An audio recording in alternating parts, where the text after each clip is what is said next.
All right, let's bring you an update on the gas explosion that occurred in Ajao Estate in Lagos last night. The explosion occurred at a cooking gas retail shop on Afariogun Street in the Ajao area of Lagos. Now, 2 persons have been confirmed dead, and no fewer than 9 shops were affected, and emergency responders have taken the injured to the hospital for treatment. Director General of the Lagos State Emergency Management Agency, Olufemi Oshonitolu, says that the fire has been put out.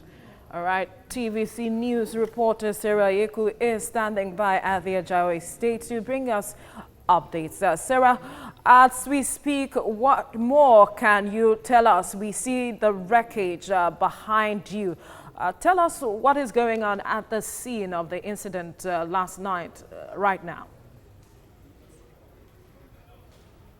Okay, so this is Inua Mohammed Street in Ajao Estate, and so the cooking gas store is just over there, completely damaged.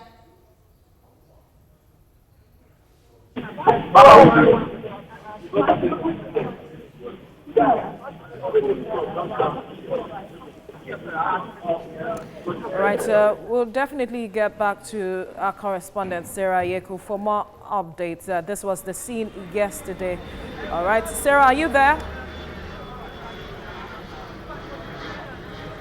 Yeah, I can hear you. All right, go ahead.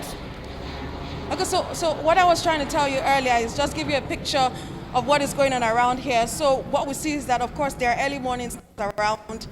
If you, my cameraman can, of course, pan to my right, to my left, you will see a number of persons that have come here to see the extent of damage that was wrecked last night. And, of course, a lot of them are sober, and some of them are, of course, thankful that because they know a number of persons that are in all the shops that were affected. So a lot of them are thankful that they were not, of course, part of what happened last night. So based on what we've heard from emergency responders, they tell us that about 3 bodies were recovered last night. Early this morning when we got here, we saw some officials of the Red Cross agency here trying to see if they could get some remains of some persons that were affected last night. So, of course, the scenes were a bit gory. Of course, we can't bring up those pictures on air because they're just a bit gory. Mangled bodies and dismembered bodies of persons that were affected by this incident, Veronica. Yeah, Sarah, there has been a lot of concern regarding the location of gas stations of that kind to residential areas. Can you talk to us what the agencies are talking about and what residents are saying? How close is that to residential areas? It's very close. So what you see now is you have shops of different kinds selling different wares just around the cooking gas store. So the cooking gas store is just located in the middle of other stores. On the right, you see that there's an estate where people can actually access and go to their residential homes. So in front of me, around, you see that there are a lot of homes, there are a lot of places where people stay.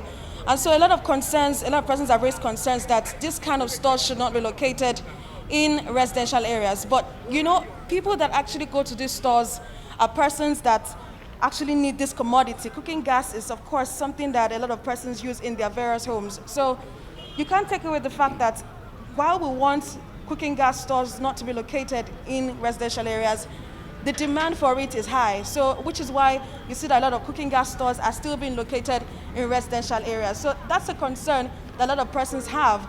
But then it's a dicey situation, and people are expecting that, of course, the government comes up with policies, a system that will be able to appease the marketers and also appease the residents in the area. Sarah, I want you to establish for us at this point the state of those who were affected by the fire. As of yesterday, we have reports that 2 persons were confirmed dead. Do you have reports on the state of those who were perhaps injured, and if there are any reports of anyone again found dead as regards to the work that have been done overnight? So what we know, last night we heard that 2 persons were dead. This morning I'm hearing that 3 bodies were actually recovered last night. So this morning, Red Cross officials, the agency was here to pick the remains of the remains that they could find in some other buildings. So even at this other building here, they could find some remains there. So under this, close to where the incident happened, they found some remains of some bodies there. And so we understand that for those who were injured, they were taken to a hospital not too far from this place, and they've been receiving treatment.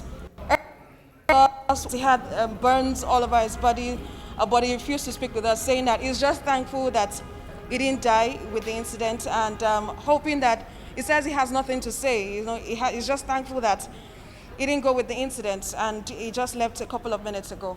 All right, thank you, Sarah, for bringing us up to speed with regards to that incident.